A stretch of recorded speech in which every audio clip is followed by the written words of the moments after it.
పేదరికం పైన గెలుపు ఏదైతే ఎన్టీఆర్ భరోసా పథకం ఉందో దాంట్లో భాగంగా పెద్ద ఎత్తున రాష్ట్రంలో ఈవేళ ఎన్టీఆర్ భరోసా పథకం కింద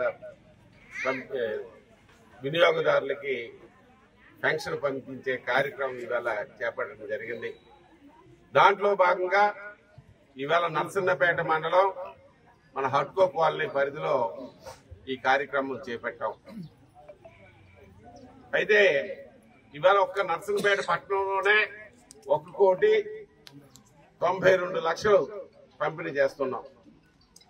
మన టార్గెట్ కలిపి 12వ గంట సరికి నరసన్నపేట నియోజకవర్గంలో ప్రతి బెనిఫిషరీస్ కి ఎవరైతే పెన్షన్దారులు ఉన్నారో వాళ్ళ పెన్షన్ అందించడానికి యంత్రాంగం ఏర్పాటు చేసి సక్సెస్ఫుల్ గా 99.9% వరకు అందించడానికి సర్వశక్తుల ప్రయత్నం చేస్తున్నాం. దానికి తగిన ప్రణాళిక కలిపి రచించుకున్నాం. అయితే ఒకటే ఇక్కడ పెన్షన్దారులంతా వచ్చారు. అలాగే ఇక్కడ కాలనీకి సంబంధించి పట్టణానికి సంబంధించి పెద్దలు కలిపి ఉన్నారు. ఇవాళ ఒక విషయాన్ని గమనించవలసిన అవసరం ఉంది.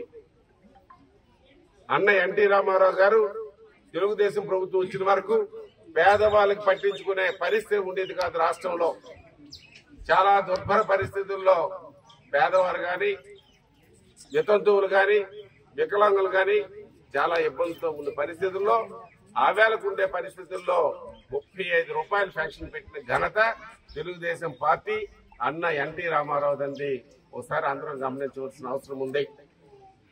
అలాగే 35 రూపాయల పెన్షన్ ని చంద్రబాబు నాయుడు గారు ముఖ్యమంత్రి అయిన తర్వాత 70 రూపాయలు చేశారు మన నాయకుడు చంద్రబాబు నాయుడు గారు.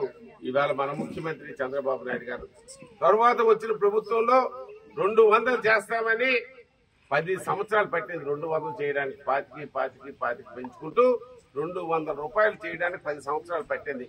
మళ్ళా చంద్రబాబు నాయుడు గారు ముఖ్యమంత్రి అయిన తర్వాతే 200 1000 రూపాయలు చేయడం గాని, 1000 రూపాయలు 2000 చేయడం గాని, వికలాంగులు కలిపి 1500 2000 రూపాయలు పెన్షన్ చేసే ఘనత మన నాయకుడు చంద్రబాబు నాయుడు గారు. దాని విషయాన్ని మనం అందరం గమనించవలసిన అవసరం ఉంది. తర్వాత వచ్చిన ప్రభుత్వంలో 3000 చేస్తామని 5 సంవత్సరాలు పెట్టింది.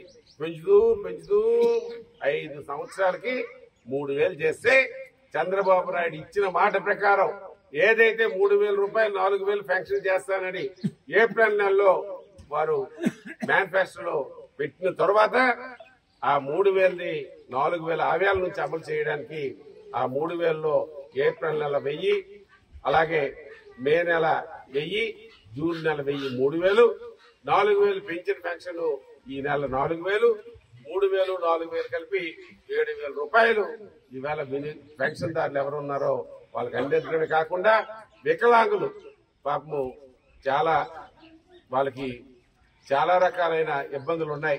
ఈ 3000 కలిపి 6000 చేయడమే కాకుండా కొన్ని రకాలైన పూర్తిగా మరి చలనం లేకుండా ఉండి వాళ్ళకి కలిపి 10,000 రూపాయలు చేయడం కానీ, మరి క్యాన్సర్ పేషెంట్స్, కిడ్నీ పేషెంట్స్ వీరి గురించి కలిపి ప్రత్యేకమైన ప్యాకేజ్ ద్వారా మరి ఇది కలిపి అమలు చేయడానికి ప్రభుత్వం నిర్ణయించింది. మరి పేదరికం పైన గెలుపు సాధించాలి, ఒక పక్క అభాగ్యులకు ఆదుకోవాలనే ఆలోచనతో పనిచేసే ప్రభుత్వం మన చంద్రబాబు నాయుడు గారు ముఖ్యమంత్రిగా తెలుగుదేశం ప్రభుత్వం తాలూకా ఎజెండా ఇది. ఇవాళ ఏదైతే ఇచ్చిన హామీ ఏదుందో మొట్టమొదటిగా ఈ హామీని కట్టుబడి ఉండి ఇవాళ పెన్షన్ పెంచే కార్యక్రమం కలిపి చేయడం జరుగుతుంది. దాంట్లో భాగంగా ఇవాళ హడ్కో కాలనీలో మరి తిరిగి ఇవన్నీ పంపిణీ కార్యక్రమం ఇక్కడుండే ప్రజాప్రతినిధి మా వార్డు సభ్యులు కావచ్చు, మా వైస్ ప్రెసిడెంట్ అవ్వచ్చు, ఇంకా ఈ వార్డులో ఉండే పెద్దలు కావచ్చు, అందరూ మరి ఇంటింటికి వెళ్లి ఈ కార్యక్రమాలు చేశారు. మరిన్ని వీడియోస్ కోసం ఛానల్ ని సబ్స్క్రైబ్ చేయండి, లేటెస్ట్ అప్డేట్స్ కోసం వాట్సాప్ ఛానల్ ని ఫాలో చేయండి అండ్ లింక్ డిస్క్రిప్షన్ లో ఉంది.